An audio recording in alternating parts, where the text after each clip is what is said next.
तो आज हम even number and odd number यानी सम संख्या और विषम संख्या देखने वाले हैं। तो एक एक टॉपिक में समझा के बताता हूँ जिससे आपको कोई कंफ्यूजन नहीं रहेगा। तो चलते हैं अपने टॉपिक के ऊपर। तो पहला टॉपिक है सम संख्या, उसे इंग्लिश में कहते हैं हम इवन नंबर। तो बहुत से बच्चों को इसमें प्रॉब्लम रहता है कि सम संख्या किसे कहते हैं हम। तो मैं इस वीडियो के अंदर बहुत ही आसान तरीका बताऊंगा जिससे आप एक सेकंड में पहचानेंगे कि सम संख्या किसे कहते हैं और इवन नंबर किसे कहते हैं। तो बताता हूँ।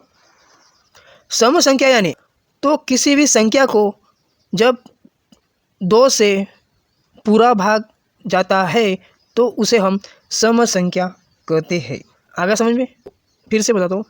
मतलब आप एक कौन सी भी एक संख्या लीजिए, सपोज मैं लेता हूँ यहाँ पे 20, तो इसे मैं 2 से डिवाइड करूँगा, भाग दूंगा, तो मेरा परफेक्टली उसे डिवाइड होना चाहिए, तभी हम उसे सम संख्या कहते हैं। जैसे कि इसे मैं 2 से डिवाइड करूँगा, 2 से डिवाइड करने के बाद 2 1 जा 2, 2 0 0, मतलब 10 हमारा इस संख्या को डिवाइड करने के बाद हमारा 10 आंसर आता है।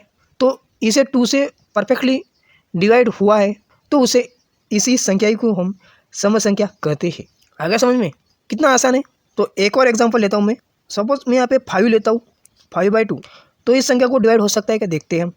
2 2 2 जा 4, 1 कैरी बचेगा, फिर 0 2 5 जा 10, मतलब पॉइंट में आ रहा है, मतलब इसे परफेक्टली नहीं जा रहा है। और 2.5 यानी ऐसे ही समझ, पॉइंट के बाद जो भी आता है वो हमारा सम संख्या नहीं रहता। लेकिन मैं यहाँ से फिर से करके बताता हूँ। 5/2, तो 2 2 जा 4, माइनस करते 1 बचेगा, मतलब 1 आया हमारा रिमाइंडर, तो ये हमारा सम संख्या नहीं है। आगे इतनी बात समझे। और एक एग्जांपल लेता हूँ जिससे आपके मन में डाउट ही नहीं रहेगा।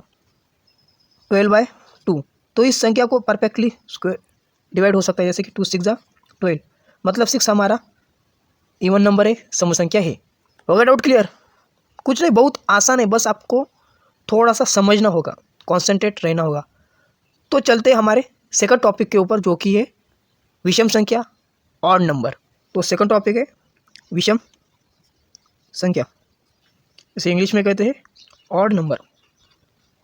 तो क्या है विषम संख्या? तो विषम संख्या यानी ऐसी संख्या जिसे परफेक्टली डिवाइड नहीं होता, उसे भाग नहीं जाता, उसे ही हम विषम संख्या कहते हैं। मतलब उसे परफेक्टली डिवाइड नहीं हो सकता। सपोज एग्जांपल लेता हूँ, 25/2।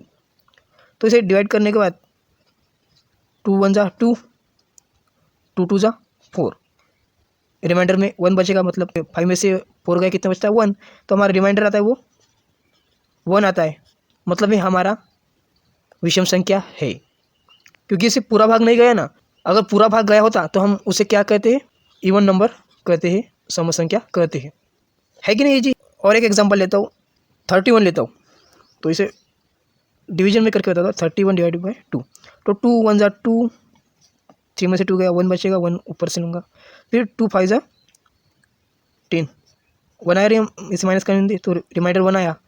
तो 1 आने के बाद हमारा जो है उसे परफेक्टली डिवाइड नहीं हुआ, तो ये हमारा हो गया विषम संख्या, ऑड नंबर। आ गया समझ में? कुछ नहीं, बहुत आसान है दोस्तों। जैसे कि एग्जांपल लेता हूँ,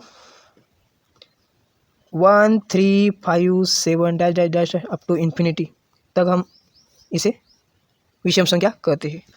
तो मैंने इसके सेपरेटली 2 भाग किए, और ये देखने के बाद आपके मन में कुछ डाउट ही नहीं रहेगा, 100% गारंटी देता हूँ। तो सम संख्या यानी एग्जांपल लेता हूँ 80। अब इसे मैं डिवाइड में करके बताता हूँ, 80/2। अब इसे डिवाइड करते, 2 4 जा 8, 8 - 8 0, फिर 0 में नीचे लूँगा 0, 2 0 0, माइनस करेंगे 0 आएगा, तो हमारा 40। इस 80 को हमारा पूरा भाग गया, तो ये हमारा हो गया सम संख्या। इसके एग्जांपल जैसे कि 2 4 8 10 dash dash up to infinity, मतलब 2 का भाग पूरा होना चाहिए ना, तभी तो हम उसे सम संख्या कहते हैं। और विषम संख्या, इसका एग्जांपल लेता हूँ मैं 91, तो इसे डिवीजन में लिखता हूँ 91/2, तो इसे डिवाइड करते हैं, 2 4 जा 8, 9 - 8 1 बचेगा, फिर 1 मैं नीचे लूँगा 1, फिर 2 5 जा 10, इसका माइनस करेंगे तो 1 बचेगा, 11 माइनस 10 1, मतलब हमारा रिमाइंडर आया वो 1 आया, यहाँ पे 0 आया था। तो जब भी हमारा रिमाइंडर 1 आएगा या कुछ भी आएगा तब हम उसे विषम संख्या कहते हैं, और इस संख्या को पूरा भाग नहीं गया तो भी हम उसे विषम संख्या कहते हैं। आगे समझ में? कुछ नहीं, बहुत आसान है, इसके एग्जाम्पल भी वैसे है 1 3 5 dash dash dash up to infinity तक। आई होप कि मैंने इतना बताया आपको समझा होगा। तो मिलते हैं अगले वाली वीडियो में जिसमें बताने वाला हूँ बहुत सारे तरीके।